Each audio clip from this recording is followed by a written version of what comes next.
नमस्कार दोस्तों, एक और काफ़ी अच्छा क्वेश्चन आपके लिए, काफ़ी डिफरेंट है ये।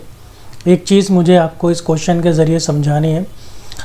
थोड़ा सा ट्रिकी क्वेश्चन भी कई बार आ जाता है और उससे बच्चे जो हैं गच्चा खा जाते हैं। तो देखते हैं क्या है क्वेश्चन और इसमें क्या ट्रिकी है। This is our question number 6।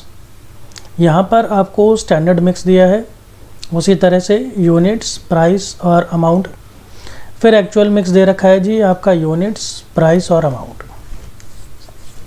फिर इसके अंदर ये एक नई चीज़ सी दे रखी है कि लॉस है 30 kg का, ये माइनस करके 70 दे रखा है आपको।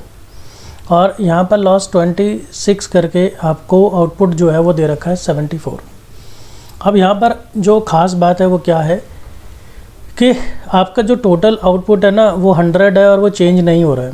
ठीक है जी, देखिए उसने लिखा भी है स्टैंडर्ड लॉस जो है वो 30% है। इसमें आपको यील्ड निकालना है मटेरियल का और मिक्स वेरिएंस निकालना है, दो ही निकालना है। वैसे निकालने को आप पाँचों निकाल सकते हैं। अब आप निकालना सीख चुके हैं इतने क्वेश्चन करने के बाद, तो वो उसको रिपीट करने का कोई औचित्य नहीं है। आप निकाल सकते हैं बाकी के जो और 3 बचे हैं स्टार्टिंग में। तो मैं सिर्फ वो दिखा रहा हूँ जो चेंज है, जो आपको समझ में आना चाहिए। तो देखिए इसका आंसर क्या है।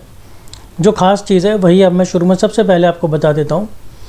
In the given question total standard quantity, देखिए टोटल स्टैंडर्ड क्वांटिटी यानी कि ये 100 and the total actual quantity is same 100 kg, यानी कि ये एक्चुअल वाली भी जो है ये 100 kg है। ये दोनों सेम है, आप देख रहे हैं 100।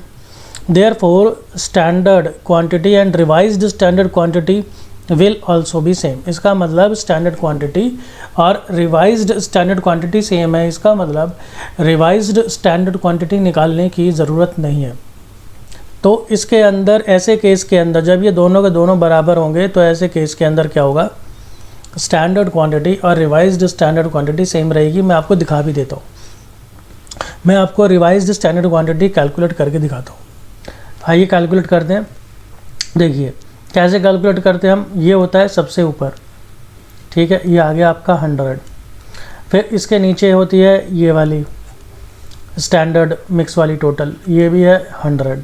फिर इनटू हम क्या करते हैं, ये इंडिविजुअल वाली यानी कि 60। तो इससे क्या आ गया, 60 आ गया। इसी तरह से अब नेक्स्ट वाला करेंगे तो अगेन 100 डिवाइडेड बाय ये वाला 100 और फिर इनटू वाई वाला ये 40। तो ये तो वही सेम ही आ गया ना, 60-40 60-40। तो इसलिए ये दोनों सेम ही होते हैं। आइए आगे चलते हैं। अब ऐसे में क्या करिए ना, आप सीधा ये वाला फार्मूला अप्लाई कर लीजिए। ये भी एक दूसरा फार्मूला है जो मैंने आपको स्टार्टिंग में कहा था कि एक दूसरा फार्मूला भी चलता है हमारा यील्ड वेरिएंस कैलकुलेट करने के लिए।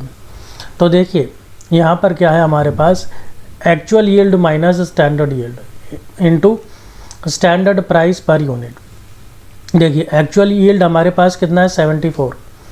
ये मैं आपको क्वेश्चन में दिखा देता हूँ, ये रहा।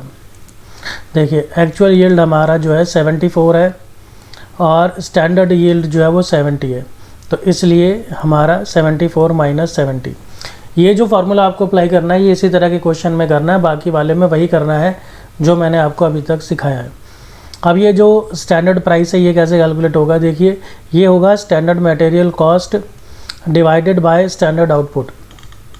ये जो आपका 3500 है ना स्टैंडर्ड टोटल अमाउंट, इसको आप इसके यूनिट से डिवाइड कर देंगे तो इससे आपको मिल जाएगा स्टैंडर्ड प्राइस। ठीक है ना, ऐसे ही तो आएगा स्टैंडर्ड प्राइस कि आप क्या करें, टोटल अमाउंट को, स्टैंडर्ड के टोटल अमाउंट को स्टैंडर्ड की जो क्वांटिटी है उससे डिवाइड कर दें बस।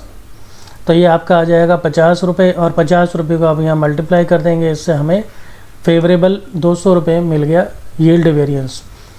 मिक्स वेरिएंस में है हमारे पास revised standard quantity minus actual quantity into standard price. मैंने आपको पहले ही कहा कि जो रिवाइज्ड स्टैंडर्ड क्वांटिटी है ये सेम है हमारी स्टैंडर्ड क्वांटिटी से, तो इसलिए आप स्टैंडर्ड क्वांटिटी ही लिख दीजिए जो हमारे पास है 60 और 40 एक्स और वाई की। एक्चुअल क्वांटिटी भी साफ दे रखी है 56-44, स्टैंडर्ड प्राइस से मल्टीप्लाई कर दिया। ये फेवरेबल आया, ये एडवर्स आया और नेट जो आया हमारे पास 100 रुपीज़ एडवर्स आया। तो ये एक डिफरेंट टाइप का क्वेश्चन था, थोड़ा वेरिएशन आपको समझाने के लिए मैंने इस क्वेश्चन को रखा है। इसी तरह से पढ़ते रहिए, देखते रहिए। मिलता हूँ आपसे अगली वीडियो में। धन्यवाद।